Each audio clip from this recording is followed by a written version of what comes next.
The bustling restaurant filled with soft conversation and the gentle clinking of glassware. Yet all ambient noise seemed to fade when Ethan positioned himself between the shaking waitress and the impeccably dressed man who had been berating her.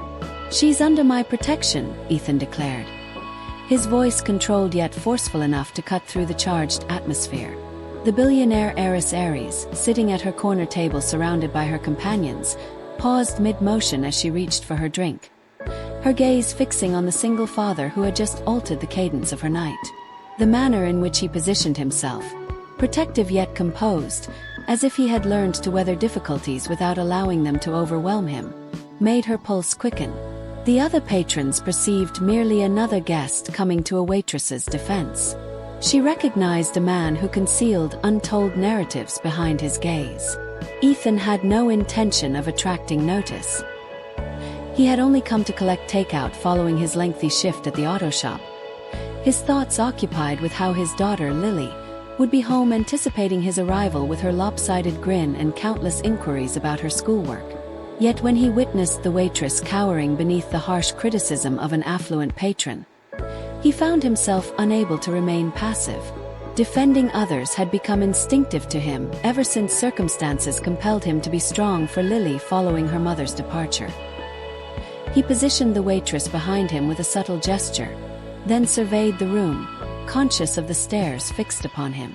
Among them was hers, the woman whose identity was universally recognized, yet whose existence remained deeply misunderstood. Clara Montgomery had lived the majority of her 26 years observing the world through filtered perspectives, limousines, penthouse windows, designer sunglasses. As heiress to a global luxury empire, she possessed everything except the liberty to exist without constant observation. The evening had commenced like every other business dinner, with her father's longtime associates and their refined offspring circling her as if she were a prize to be celebrated or claimed. Then Ethan's voice penetrated the noise, low and unwavering, and something within her transformed. He didn't waver beneath the scrutiny. He appeared not to identify her as anything beyond another patron at a dining table. She found herself envying that composure.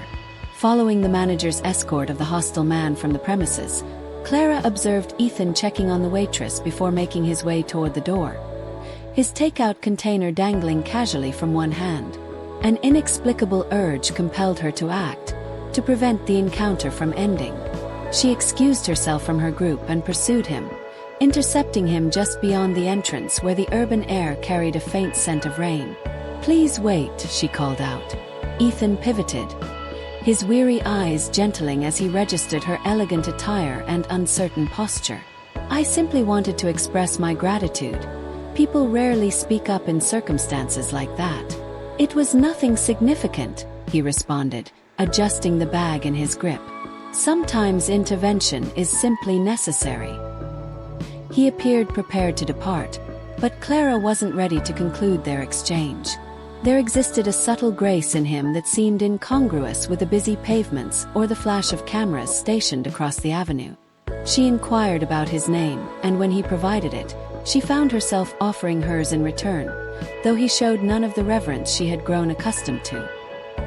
He merely acknowledged it as if her status mattered less than the sincerity in her words.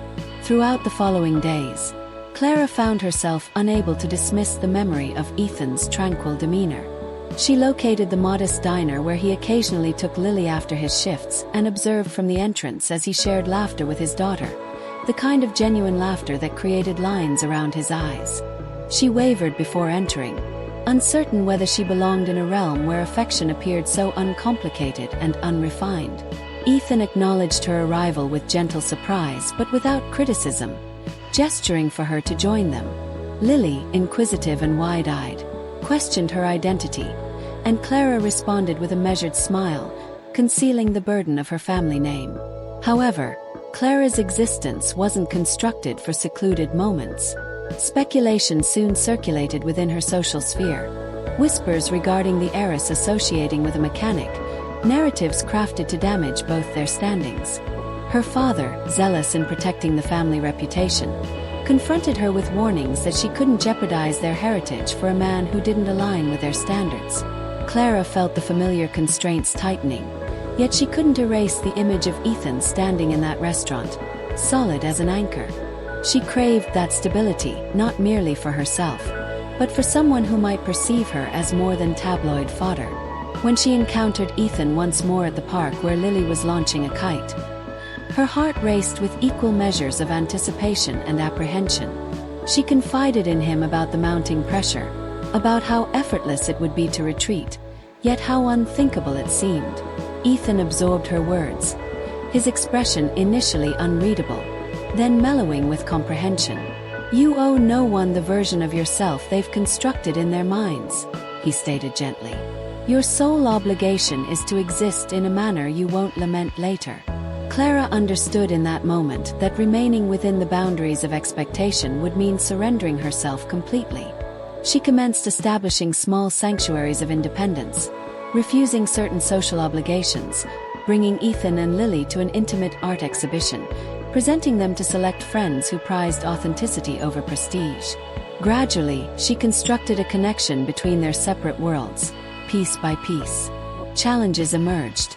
Tabloids capturing photographs, her father's disillusionment, Ethan's hesitation to subject Lily to public examination. But each barrier only measured how fiercely they were prepared to defend something genuine. On one rain-soaked evening, Clara found herself once again at that identical restaurant, this time seated at a corner table in anticipation. Ethan appeared behind schedule, his hair moisture-dampened, Lily nestled beneath his arm clutching a coloring book. He regarded Clara and perceived not the heiress the city celebrated or resented, but the woman who had elected to remain beside him through turbulence. As they enjoyed an intimate meal together, Clara discovered she no longer felt paralyzed beneath anyone's observation. The connection between them, the joy emanating from Lily's expressions, represented a subtle defiance against a society too fixated on calculating value through figures. When they finally stepped outside, the rainfall had ceased. Clara interlaced her fingers with Ethan's, indifferent to the cameras positioned across the street or the speculation they might provoke. Their life would never be as uncomplicated as the narratives others crafted about them, but it could be authentic. And within authenticity, there existed space for bravery, devotion, and the prospect of a life founded on deliberate choice rather than imposed obligation, a life they were constructing together, one steady step at a time.